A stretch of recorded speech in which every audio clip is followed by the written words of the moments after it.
Hi everyone, this is Rinsi from Groww Malayalam channel. ഞാൻ ഈ ഇടയ്ക്ക് ഷോപ്പിംഗ് ചെയ്യാൻ വേണ്ടിയിട്ട് ഒരു US ബ്രാൻഡ് സ്റ്റോറിൽ പോയി. ഞാൻ കുറച്ച് ടീഷർട്ട്സ് ഒക്കെ വാങ്ങിച്ചു. അപ്പോൾ ഞാൻ ഇങ്ങനെ വാങ്ങിയ ഐറ്റത്തിൻ്റെയൊക്കെ മെയ്ഡ് ഏതാണെന്നുള്ളത് നോക്കി. അപ്പം ഏതായിരിക്കുന്നതാണ് നിങ്ങൾക്ക് തോന്നുന്നത്? USA ആണോ? അല്ല. ചൈനയാണോ? അല്ല. ഇനി വിയറ്റ്നാം ആണോ? അതുമല്ല. ഞാൻ ഈ വാങ്ങിയ ഡ്രസ്സിൻ്റെയൊക്കെ മെയ്ഡ് ബംഗ്ലാദേശാണ്. അപ്പം ആക്ച്വലി ഇതൊന്നും ഞാൻ കണ്ടപ്പം സർപ്രൈസ്ഡ് ആയി. അപ്പം ഇതിനെപ്പറ്റി നമുക്ക് കുറച്ച് പറയാനുണ്ട്. അതിനെ പറ്റിയിട്ട് നമുക്ക് നോക്കാം. അപ്പോൾ ബംഗ്ലാദേശിലെ ടെക്സ്റ്റൈൽ ഇൻഡസ്ട്രി എന്ന് പറഞ്ഞാൽ ഫാസ്റ്റസ്റ്റ് ഗ്രോയിങ് സെക്ടറിൽ ഒന്നാണ്. അപ്പോൾ അവിടുത്തെ ടെക്സ്റ്റൈൽ ഇൻഡസ്ട്രി ബംഗ്ലാദേശിലെ GDP-യിലേക്ക് 13% കോൺട്രിബ്യൂട്ട് ചെയ്യുന്നുണ്ട്. അതുപോലെ തന്നെ അവിടെ 84% എക്സ്പോർട്ട് ഏർണിംഗ്സ് വരുന്ന ടെക്സ്റ്റൈൽസ് അതുപോലെ ടെക്സ്റ്റൈൽ റിലേറ്റഡ് പ്രൊഡക്ട്സിൽ നിന്നാണ്. അപ്പം ഇതിലൂടെ ഇവരുടെ രാജ്യത്തിലെ ഏകദേശം 4 കോടി ജനങ്ങൾക്ക് എംപ്ലോയ്മെന്റ് ഓപ്പർച്യൂണിറ്റി ഇവർ കൊടുക്കുന്നുണ്ട്. അപ്പം ടെക്സ്റ്റൈൽ ഇൻഡസ്ട്രി മാത്രമല്ല, ഇപ്പോൾ like leather industry, electronics industries, അതുപോലെ തന്നെ അഗ്രികൾച്ചറൊക്കെ രാജ്യത്തിന്റെ ഡെവലപ്മെന്റിലേക്ക് വലിയൊരു റോള് തന്നെയുണ്ട്. പിന്നെ വേറെ രാജ്യങ്ങളിലൊക്കെ പോയി വർക്ക് ചെയ്ത് പല ബംഗ്ലാദേശൻസും അവർ ഏൺ ചെയ്ത ക്യാഷ് അവരുടെ രാജ്യത്തിലേക്ക് അവർ റെമിറ്റ് ചെയ്യുന്നതുകൊണ്ട് തന്നെ ഫോറിൻ എക്സ്ചേഞ്ച് റിസർവിലേക്ക് അവർ കോൺട്രിബ്യൂട്ട് ചെയ്യുന്നുണ്ട്. സോ നമ്മൾ ഈ പറഞ്ഞ കാര്യങ്ങൾ കൊണ്ടൊക്കെ ബംഗ്ലാദേശിലെ GDP-ക്ക് ഒരു ബൂസ്റ്റ് ലഭിക്കുന്നുണ്ട്. 2021 അവരുടെ GDP 6.9% നിന്ന് 2022 7.24% ആയിട്ട് കൂടിയിട്ടുണ്ട്. ജസ്റ്റ് അവരുടെ GDP മാത്രമല്ല, ഈവൻ 2021 അവരുടെ പെർ ക്യാപിറ്റൽ ഇൻകം $2064 എത്തിയിട്ടുണ്ട്. അപ്പം നിങ്ങൾ ചിലപ്പോൾ പറഞ്ഞ് വിശ്വസിക്കില്ലായിരിക്കും, ഇത് നമ്മുടെ ഇന്ത്യയുടെ പെർ ക്യാപിറ്റൽ ഇൻകത്തിനേക്കാളും കൂടുതലാണ്. അതായത് ഇന്ത്യയുടെ വരുന്ന $1947 ആണ്. അപ്പം ആക്ച്വലി ഇത് സർപ്രൈസിങ് ആയിട്ടുള്ളൊരു കാര്യമല്ലേ. അപ്പോൾ ഒരു കാലത്ത് ദരിദ്ര രാജ്യങ്ങളിൽ ഒന്നായിട്ട് അറിയപ്പെടുന്ന ബംഗ്ലാദേശ് ഇപ്പോൾ പല ഡെവലപ്പിംഗ് കൺട്രീസിനെയും മറികടക്കുന്നുണ്ട്. റെഡിമെയ്ഡ് ഗാർമെന്റ് ഇൻഡസ്ട്രിയുടെ ഗ്രോത്ത് നമുക്ക് നോക്കാം. അപ്പോൾ കറുത്ത മണ്ണിൽ വളരുന്ന ഈ കോട്ടൺ ബോൾസ് ഒക്കെ ആക്ച്വലി ഒത്തിരി സഞ്ചരിച്ചിട്ടാണ് നമ്മുടെ മുമ്പിൽ ഈ ടീഷർട്ട് അല്ലെങ്കിൽ ജീൻസിൻ്റെ ഒക്കെ ഫോമിലേക്ക് എത്തുന്നത്. അപ്പോൾ റോ കോട്ടൺ ക്ലീൻ ചെയ്തിട്ട് അതിൽ നിന്ന് കോട്ടൺ ത്രെഡ്സ് ഉണ്ടാക്കും. പിന്നെ ഈ ത്രെഡ്സ് ഒക്കെ കൂട്ടിച്ചേർത്തിട്ടാണ് ക്ലോത്ത് ആയിട്ട് മാറുന്നത്. ഫൈനലി ഈ ഒരു ക്ലോത്ത് യൂസ് ചെയ്തിട്ടാണ് ക്ലോത്ത് പീസ് ഉണ്ടാക്കുന്നത്. സോ ഈ ഒരു ലാസ്റ്റ് സ്റ്റേജിലാണ് ബംഗ്ലാദേശ് എക്സ്പേർട്ടായി മാറുന്നത്. അപ്പം റെഡിമെയ്ഡ് ഗാർമെന്റ്സ് അല്ലെങ്കിൽ RMG ഇൻഡസ്ട്രി. അപ്പം ബംഗ്ലാദേശിലെ ഈ ഒരു RMG ഇൻഡസ്ട്രി സ്റ്റാർട്ട് ചെയ്ത് 1980 അവസാനമൊക്കെയാണ്. അപ്പോൾ ഇത് സ്റ്റാർട്ട് ചെയ്ത് നൂറൽ കോഡർ ഖാനാണ്. അപ്പോൾ അദ്ദേഹം ഒരു ഗവൺമെൻറ് ഓഫീസർ അതുപോലെ ഒരു ഓണ്ടർപ്രണർ ആയിരുന്നു. അപ്പോൾ അദ്ദേഹം 130 ബംഗ്ലാദേശൻസിനെ സൗത്ത് കൊറിയയിലേക്ക് വിട്ടു. എന്തിനാണ് വിട്ടത്? എങ്ങനെയാണ് റെഡിമെയ്ഡ് ഗാർമെൻറ്റ്സ് പ്രൊഡ്യൂസ് ചെയ്യുന്നത് പഠിക്കാൻ വേണ്ടിയിട്ട്.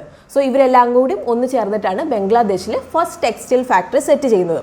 അപ്പം ഇത് അറിയപ്പെട്ടത് ദേശ് ഗാർമെൻറ്റ്സ് എന്നാണ്. അപ്പോൾ ഇവരുടെ വിഷൻ എന്തായിരുന്നു എന്ന് വെച്ചാൽ ബംഗ്ലാദേശിലെ first export oriented garment manufacturing യൂണിറ്റുകളാക്കി മാറ്റുക എന്നുള്ളതായിരുന്നു. അപ്പോൾ ഈ ദേശ് ഗാർമെൻറ്റ്സിൻ്റെ മിഷൻ ഫുൾഫിൽ ചെയ്യാൻ വേണ്ടി ബംഗ്ലാദേശൻ government export processing zones establish ചെയ്തു. അപ്പോൾ ഈ എക്സ്പോർട്ട് പ്രോസസ്സിംഗ് സോൺ അല്ലെങ്കിൽ EPZ എന്ന് പറഞ്ഞിട്ടുണ്ടെങ്കിൽ ഈ ഒരു ഏരിയയിൽ പ്രൊഡ്യൂസേഴ്സിന് പ്ലാന്റ്, മെഷീനറി, എക്യുപ്മെൻറ്റ് അതുപോലെ എക്സ്പോർട്ട് ചെയ്യാനുള്ള ഗുഡ്സ് മാനുഫാക്ചർ ചെയ്യാനുള്ള മെറ്റീരിയൽസ് ഒക്കെ ഇമ്പോർട്ട് ചെയ്യാൻ അലൗഡ് ആണ്, ഇമ്പോർട്ട് ഡ്യൂട്ടി പേ കൊടുക്കാതെ. 2021-22 വർഷത്തിൽ ഈ ഒരു export processing zones $35 million export manage ചെയ്തിട്ടുണ്ട്. അപ്പം ട്രൗസേഴ്സ് അതുപോലെ തന്നെ ടീഷർട്ടൊക്കെയാണ് ഹയസ്റ്റ് എക്സ്പോർട്ട് വാല്യൂ അക്കൗണ്ട് ചെയ്യുന്നത്. അപ്പോൾ ഈ ടീഷർട്ട്സ് അല്ലെങ്കിൽ ഇപ്പം ട്രൗസേഴ്സൊക്കെ അല്ലെങ്കിൽ ഇപ്പോൾ ബംഗ്ലാദേശിൽ ഉണ്ടാക്കുന്ന ഏതൊരു ഗാർമെൻറ്റ്സ് നമ്മൾ എടുത്തു നോക്കുകയാണെങ്കിൽ 2 ടൈപ്പ് ഉണ്ടാവും. ഒന്ന് വൂവൺ ഫാബ്രിക്, പിന്നെ നിറ്റഡ് ഫാബ്രിക്. അപ്പോൾ 2 സെറ്റ് ഓഫ് യാൺ യൂസ് ചെയ്തിട്ടാണ് ഈ വൂവൺ ഫാബ്രിക് പ്രൊഡ്യൂസ് ചെയ്യുന്നത്. ഇനി നിറ്റഡ് ഫാബ്രിക്കിൽ ഒരു സെറ്റ് ഓഫ് യാൺ ഇന്റർലൂപ്പ് ചെയ്തിട്ടാണ് നമ്മൾ പ്രൊഡ്യൂസ് ചെയ്യുന്നത്. അപ്പോൾ ഈ വൂവൺ ഫാബ്രിക്കിൽ നിന്നാണ് button up shirts, trousers, jeans, denim, jackets ഒക്കെ ഉണ്ടാക്കുന്നത്. അതുപോലെ തന്നെ ലെഗിൻസ്, ടീഷർട്ട്, സ്വെറ്റേഴ്സ് ഒക്കെ നിറ്റഡ് ഫാബ്രിക്കിൽ നിന്നാണ് ഉണ്ടാക്കുന്നത്. പക്ഷേ ഇതെല്ലാം നമ്മൾ നോക്കുമ്പോൾ ട്രൗസേഴ്സ് അതുപോലെ ടീഷർട്ട്സിനാണ് ഹയസ്റ്റ് എക്സ്പോർട്ട് വാല്യൂ വരുന്നത്. അപ്പോൾ ഫൈനാൻഷ്യൽ 21-22 ട്രൗസേഴ്സിന് $14 ബില്യൺ എക്സ്പോർട്ട് വാല്യൂ, ടീഷർട്ടിന് $9.86 ബില്യൺ എക്സ്പോർട്ട് വാല്യൂ ആണ് ഉള്ളത്. പക്ഷേ ഏതൊക്കെ രാജ്യങ്ങളിലേക്കാണ് ഇവിടെ ഈ റെഡിമെയ്ഡ് ഗാർമെന്റ്സ് ഒക്കെ കിട്ടുന്നത്? ഓഫ് കോഴ്സ് ഇന്ത്യ അതിലൊരു രാജ്യം തന്നെയാണ്. 2022 അവസാനത്തെ 5 മാസങ്ങൾ നമ്മൾ നോക്കുകയാണെങ്കിൽ ബംഗ്ലാദേശ് 2800 കോടി രൂപ ഇന്ത്യയിലേക്ക് എക്സ്പോർട്ട് ചെയ്യുന്നുണ്ട്. അപ്പോൾ 2021 ഈ ഒരു എക്സ്പോർട്ടഡ് RMG പ്രൊഡക്ട്സിന്റെ വേർത്ത് വരുന്നത് $0.71 ബില്യൺ ആണ്. അപ്പോൾ അവർ Canada, US, Belgium, France, Germany, Italy, Netherlands, Spain അതുപോലെ UK എക്സ്പോർട്ട് ചെയ്യുന്നുണ്ട്. അപ്പോൾ 2021 യൂറോപ്യൻ യൂണിയനിലെ രാജ്യങ്ങളെല്ലാം, അതായത് USA അതുപോലെ തന്നെ കാനഡ, ബംഗ്ലാദേശിന്റെ RMG എക്സ്പോർട്ടിന്റെ 70% എക്സ്പോർട്ട് അക്കൗണ്ട് ചെയ്യുന്നുണ്ട്. അപ്പോൾ 2021 Bangladesh $21 billion RMG goods European യൂണിയനിലേക്ക് എക്സ്പോർട്ട് ചെയ്യുന്നുണ്ട്. അപ്പോൾ ഇതായിരുന്നു ഹയസ്റ്റ് വൺ. അപ്പോൾ ഇത് കഴിഞ്ഞ് വരുന്നവരാണ് USA $9 ബില്യൺ, അതുപോലെ കാനഡ $1.3 ബില്യൺ. അപ്പോൾ ബംഗ്ലാദേശ് പല അപ്പാരൽ ബ്രാൻഡുകളെ ആകർഷിച്ചിട്ടുണ്ട്. ലൈക്ക് ഇപ്പോൾ H&M, പ്രൈമാർക്ക്, സാരയൊക്കെ ബംഗ്ലാദേശിൽ ഫാക്ടറീസ് സെറ്റപ്പ് ചെയ്തിട്ടുണ്ട്. പക്ഷേ എന്തുകൊണ്ടാണ് ഈ ഗ്ലോബൽ ഫാഷനിൽ വലിയ പ്ലേയേഴ്സൊക്കെ ബംഗ്ലാദേശിൽ നിന്ന് സോഴ്സ് ചെയ്യാൻ വേണ്ടി ഓപ്റ്റ് ചെയ്യുന്നത്? അപ്പം ഇവിടുത്തെ ഫസ്റ്റത്തെ കാര്യം ചീപ്പ് ലേബർ തന്നെയാണ്. അതായത് ഇപ്പോൾ യുണൈറ്റഡ് സ്റ്റേറ്റ്സിൽ നിന്ന് കോട്ടൺ ഷർട്ട്സ് പ്രൊഡ്യൂസ് ചെയ്യാൻ വേണ്ടി ഒരു യൂണിറ്റ് ലേബർ കോസ്റ്റ് വരുന്നത് അറൌണ്ട് 580 റുപ്പീസാണ്. അപ്പോൾ ഇതേ സമയത്ത് ഇന്ത്യയിൽ ഇത് വരുന്നത് അറൌണ്ട് 2 റുപ്പീസാണ്. അതുപോലെ തന്നെ ബംഗ്ലാദേശിൽ ഇത് വരും ജസ്റ്റ് 1 റുപ്പീസ് മാത്രമാണ്. അപ്പോൾ ടെക്സ്റ്റൈൽസിൻ്റെ മാർക്കറ്റ് വാല്യൂ എക്സ്പോർട്ടിൽ 80% ചെയ്യുന്നത് ലാർജ് എൻ്റർപ്രൈസ് ആണ്. സോ 20% അല്ലെങ്കിൽ അത് താഴെയൊക്കെയാണ് സ്മോൾ സ്കെയിൽ എൻ്റർപ്രൈസസ് ചെയ്യുന്നുള്ളൂ. അപ്പോൾ ഈ ലാർജ് എൻ്റർപ്രൈസസിനൊക്കെ ബെറ്റർ ടെക്നോളജി ആക്സസ് ഉണ്ട്. അതുപോലെ തന്നെ അവർക്ക് സ്ട്രോങ് സപ്ലൈ ചെയിൻ ഉണ്ട്. അപ്പോൾ അതുകൊണ്ട് തന്നെ അവരുടെ കോസ്റ്റ് ഓഫ് പ്രൊഡക്ഷൻ കുറയ്ക്കാൻ വേണ്ടിയിട്ട് അവർക്ക് സാധിക്കും. അതുപോലെ തന്നെ ഡെലിവറി ടൈമൊക്കെ കുറയ്ക്കാനും സാധിക്കും. ഇനി തേർഡ് റീസൺ വന്ന് യൂറോപ്യൻ യൂണിയൻ അതുപോലെ കാനഡയിലേക്കുള്ള ഡ്യൂട്ടി ഫ്രീ എക്സ്പോർട്ടാണ്.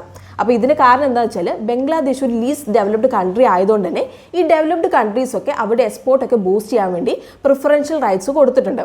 അതായത് ബംഗ്ലാദേശിൽ പ്രൊഡ്യൂസ് ചെയ്ത പ്രൊഡക്ട്സ് ഒക്കെ ഇമ്പോർട്ട് ചെയ്യുമ്പോൾ നമ്മൾ ടാക്സ് അതുപോലെ ഡ്യൂട്ടി ഒന്നും പേ ചെയ്യേണ്ട ആവശ്യമില്ല. ഇനി ബംഗ്ലാദേശ് എക്സ്പോർട്ട് ബൂസ്റ്റ് ചെയ്യാനുള്ള ഫോർത്ത് റീസൺ പറഞ്ഞാൽ US അതുപോലെ ചൈന തമ്മിലുള്ള ട്രേഡ് വാർ ആണ്. അപ്പോൾ US അതുപോലെ ചൈന എന്ന് പറഞ്ഞിട്ടുണ്ടെങ്കിൽ ടോപ്പ് 2 ഗ്ലോബൽ ഇക്കോണമീസ് ആണ്. പക്ഷേ ആൾക്കാർക്ക് അറിയാത്തൊരു കാര്യം എന്താണെന്ന് വെച്ചാൽ ഇവർ രണ്ടുപേരും ബംഗ്ലാദേശിൻ്റെ സ്റ്റേബിൾ ട്രേഡിംഗ് പാർട്ട്ണറാണ്. സോ അതുകൊണ്ട് തന്നെ ഇവർ തമ്മിൽ ഇപ്പോൾ എന്തെങ്കിലും കോമ്പറ്റീഷൻ ഉണ്ടെങ്കിൽ അത് ബംഗ്ലാദേശിൽ ഇമ്പാക്റ്റ് ഉണ്ടാക്കും. ഇത് ഞാൻ സിമ്പിളായിട്ടൊന്ന് പറഞ്ഞുതരാം. അപ്പോൾ ചൈന എന്ന് പറയുന്നത് ബംഗ്ലാദേശിൽ ടോപ്പ് ഇമ്പോർട്ട് പാർട്ട്ണറാണ്. അപ്പം ബംഗ്ലാദേശിന് അവരുടെ ഇൻഡസ്ട്രിയിൽ ആവശ്യമായിട്ടുള്ള റോ മെറ്റീരിയൽസിൻ്റെ മെജോറിറ്റി ചൈനയിൽ നിന്നാണ് സോഴ്സ് ചെയ്യുന്നത്. പിന്നെ US എന്ന് പറയുന്നത് ബംഗ്ലാദേശിൻ്റെ എക്സ്പോർട്ടിൻ്റെ സെക്കൻഡ് ലാർജസ്റ്റ് ഡെസ്റ്റിനേഷൻ ആണ്. അപ്പോൾ US ചൈന ട്രേഡ് വാറിൻ്റെ സമയത്ത് US താരിഫുകളൊക്കെ സെറ്റ് ചെയ്യാൻ വേണ്ടി തുടങ്ങി. അതുപോലെ ചൈനീസ് പ്രൊഡക്ട്സിനൊക്കെ ട്രേഡ് ബാരിയേഴ്സും കൊണ്ടുവന്നു. അപ്പോൾ ഇത് കാരണം കമ്പനികളൊക്കെ ചൈനയിൽ നിന്ന് അവരുടെ മാനുഫാക്ചറിങ് ബേസൊക്കെ ഷിഫ്റ്റ് ചെയ്യാൻ വേണ്ടി തുടങ്ങി. സോ ഇപ്പം ബംഗ്ലാദേശിന് ചൈനയിൽ നിന്ന് ചീപ്പ് റോ മെറ്റീരിയൽസ് കിട്ടാനുള്ള ബെനിഫിറ്റ് ഉണ്ട്. അതുപോലെ തന്നെ ചൈനയിൽ നിന്ന് മാനുഫാക്ചർ ചെയ്തുകൊണ്ടിരുന്ന റീറ്റെയിലേഴ്സൊക്കെ കൂടുതൽ ഓർഡേഴ്സും ഇവർക്ക് കിട്ടും. അപ്പോൾ ജസ്റ്റ് ചൈനീസ് മാത്രമല്ല അമേരിക്കൻ റീറ്റെയിലേഴ്സും ബംഗ്ലാദേശിൽ നിന്ന് കൂടുതൽ ഓർഡേഴ്സ് എടുക്കാൻ തുടങ്ങി. സോ ഇതൊക്കെ ബംഗ്ലാദേശ് ഗാർമെൻറ്റ് ഇൻഡസ്ട്രിയെ ഹെൽപ്പ് ചെയ്തിട്ടുണ്ട്. ഇപ്പം ബ്രാൻഡുകളുടെയൊക്കെ ഒരു ഫേവറേറ്റ് മാനുഫാക്ചറിങ് സ്പോട്ടായിട്ട് ബംഗ്ലാദേശ് മാറിയിട്ടുണ്ട്. കാരണം അവിടുത്തെ കോമ്പറ്റേറ്റീവ് റേറ്റ്സ്, മാനുഫാക്ചേഴ്സിൻ്റെ അക്കൗണ്ടബിലിറ്റി, വർക്ക് പ്ലേസ് സേഫ്റ്റി സ്റ്റാൻഡേർഡ്സ്, അതുപോലെ മോഡേൺ ടെക്നോളജി അഡാപ്ഷൻ ഒക്കെയാണ്. അപ്പം എഫിഷ്യൻസി ഇംപ്രൂവ് ചെയ്യുക, അതുപോലെ തന്നെ കോസ്റ്റ് റെഡ്യൂസ് ചെയ്യാൻ വേണ്ടി ജസ്റ്റ് അവർ മെത്തേഡ്സ് ഒക്കെ മോഡേണൈസ് ചെയ്യുക, അതുപോലെ പ്രൊഡക്ഷൻ യൂസ് ചെയ്യുന്ന മെഷീൻസ് ഒക്കെ മോഡേണൈസ് ചെയ്യുക മാത്രമല്ല ചെയ്ത്, മറിച്ച് എൻവറോൺമെന്റ് ഇപ്പോൾ അഡ്വേഴ്സ് ഇമ്പാക്ട് ഉണ്ടാക്കുന്നത് കുറയ്ക്കുന്ന ടെക്നോളജീസ് യൂസ് ചെയ്യാൻ വേണ്ടിയിട്ട് തുടങ്ങി. ഗ്ലോബലി ഫാഷൻ ഇൻഡസ്ട്രിയാണ് മോസ്റ്റ് പൊല്യൂട്ടിംഗ് ഇൻഡസ്ട്രി ആയിട്ട് അറിയപ്പെടുന്നത് ഓയിൽ ആൻഡ് ഗ്യാസ് കഴിഞ്ഞിട്ട്. പക്ഷേ ബംഗ്ലാദേശ് ഫാക്ടറീസിനുള്ള കാർബൺ ഡയോക്സൈഡ് എമിഷൻ റെഡ്യൂസ് ചെയ്യുന്നുണ്ട്. അപ്പോൾ അതുപോലെ തന്നെ ലോകത്തെ മോസ്റ്റ് എൻവയോൺമെന്റൽ കോൺഷ്യസ് കൺട്രീസിലൊന്നായിട്ട് ബംഗ്ലാദേശ് ഇപ്പോൾ അറിയപ്പെടുന്നത്. അപ്പോൾ അവർക്കാണ് ഇപ്പോൾ highest number of green garment factories ഉള്ളത് വിത്ത് ലീഡ് സർട്ടിഫിക്കറ്റ്സ്. അപ്പം Bangladesh garment manufactures and export association പ്രകാരം ഗ്രീൻ ഫാക്ടറീസിനൊക്കെ എനർജി യൂസിന് 25% കട്ട് ചെയ്യാൻ വേണ്ടി സാധിക്കും. അതുപോലെ 11% വാട്ടർ കൺസപ്ഷനും. അതുപോലെ തന്നെ എൻവയോൺമെന്റിലേക്ക് കുറവ് കാർബൺ ഡയോക്സൈഡ് മാത്രമേ എമിറ്റ് ചെയ്യുള്ളൂ. അപ്പോൾ അതുകൊണ്ട് തന്നെ എൻവയോൺമെന്റൽ സേഫ്റ്റി എൻഷുർ ചെയ്യുന്നുണ്ട്. ഗ്ലോബലൈസേഷൻ ലോകത്തൊരു വിപണി കേന്ദ്രമാക്കി. അപ്പോൾ അതുകൊണ്ട് തന്നെ ബിസിനസ് ചെയ്യുന്നതൊക്കെ ചലഞ്ചിങ് ആണ്. അപ്പോൾ ഇത് ബംഗ്ലാദേശിനും സെയിം തന്നെയാണ്. അപ്പോൾ ബംഗ്ലാദേശിനും ഒരുപാട് ചലഞ്ചസ് ഒക്കെ ഫേസ് ചെയ്യുന്നുണ്ട്. അപ്പോൾ ഫസ്റ്റ് വൺ വിയറ്റ്നാം എന്നുള്ള ടഫ് കോമ്പറ്റീഷൻ ആണ്. അപ്പോൾ വിയറ്റ്നാം ബംഗ്ലാദേശിനേക്കാളും ലീഡ് ടൈം കുറവാണ്. അപ്പോൾ ലീഡ് ടൈം എന്ന് പറഞ്ഞിട്ടുണ്ടെങ്കിൽ ഓർഡർ പ്ലേസ് ചെയ്യുന്നു അതുപോലെ തന്നെ ഓർഡർ ഡെലിവറി ചെയ്യുന്നതിന് ഇടയ്ക്കുള്ള ടൈമാണ്. അത് ബംഗ്ലാദേശിനേക്കാളും വിയറ്റ്നാമിന് കുറവാണ്. അപ്പോൾ വിയറ്റ്നാമിന് യൂറോപ്യൻ യൂണിയനായിട്ട് 2019 തൊട്ട് ഫ്രീ ട്രേഡ് എഗ്രിമെൻ്റ് ഉണ്ട്. സോ ഇത് അവിടെ എക്സ്പോർട്ട് കൂട്ടാൻ വേണ്ടിയിട്ട് സഹായിച്ചിട്ടുണ്ട്. അപ്പോൾ ചൈനയിൽ നിന്ന് വിയറ്റ്നാമിന് ഫോറിൻ ഡയറക്റ്റ് ഇൻവെസ്റ്റ്മെൻറ്റ് നല്ല രീതിയിൽ ലഭിക്കുന്നുണ്ട്. ഇപ്പോൾ ഈ ഒരു ഗ്രാഫിൽ നോക്കിയാൽ നിങ്ങൾക്ക് കാണാം. അതായത് ചൈനീസ് ഇൻവെസ്റ്റ്മെൻറ്റ് വിയറ്റ്നാമിൽ ഓരോ വർഷം കഴിയും തോറും കൂടുന്നുണ്ട്. അപ്പോൾ 2021 ഇൻഫ്ലോ ഹയസ്റ്റ് കാണുന്നത് അറൌണ്ട് $2 മില്യൺ. ഇവിടുത്തെ second reason global economy status ആണ്. ഇപ്പം എക്സ്പോർട്ട് റിലേറ്റഡ് പോളിസികളിൽ എന്തെങ്കിലും ചേഞ്ച് അല്ലെങ്കിൽ ഏതെങ്കിലും ഒരു രാജ്യത്ത് റിസഷൻ വന്നാൽ അതൊക്കെ ബംഗ്ലാദേശിൻ്റെ എക്സ്പോർട്ടിനെ കാര്യമായിട്ട് ബാധിക്കും. ഇപ്പോൾ ഒരു എക്സാമ്പിൾ പറയുകയാണെങ്കിൽ 2022 ഗ്ലോബൽ റിസഷൻ കാരണം യൂറോപ്പ് അല്ലെങ്കിൽ USA റീറ്റെയിലേഴ്സിനൊക്കെ അവരുടെ ഫിനിഷ്ഡ് പ്രൊഡക്ട്സിൻ്റെ ഷിപ്മെൻ്റ് ഒക്കെ പോസ്റ്റ്പോണ്ട് ചെയ്യുകയാണ്. അതുപോലെ ഓർഡേഴ്സ് ഒക്കെ ഡിലേ ചെയ്യുകയാണ്. അപ്പോൾ കോവിഡും രാജ്യത്തിന് കാര്യമായിട്ട് ഇമ്പാക്റ്റ് ഉണ്ടാക്കിയിട്ടുണ്ട്.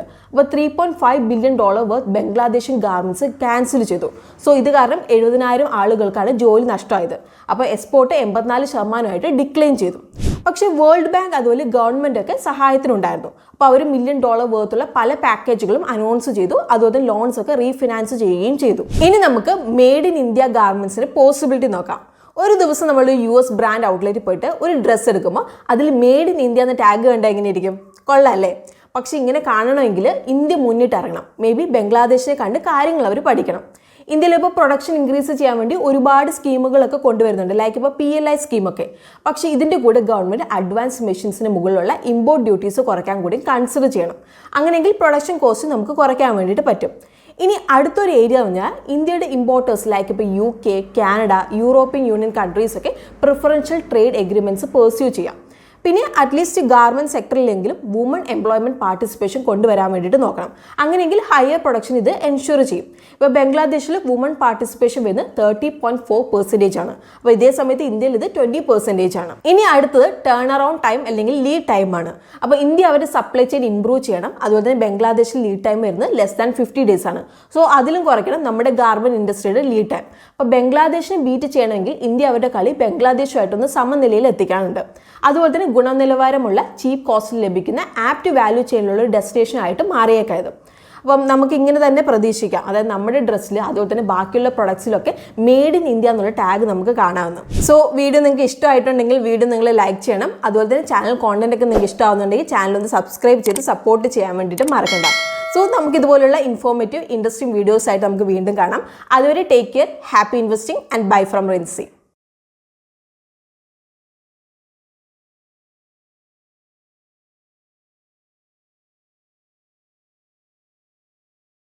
Investment in securities market are subject to market risks. Read all the related documents carefully before investing. Please read the risk disclosure documents carefully before investing in equity shares, derivatives, mutual fund, and or other instruments traded on the stock exchanges.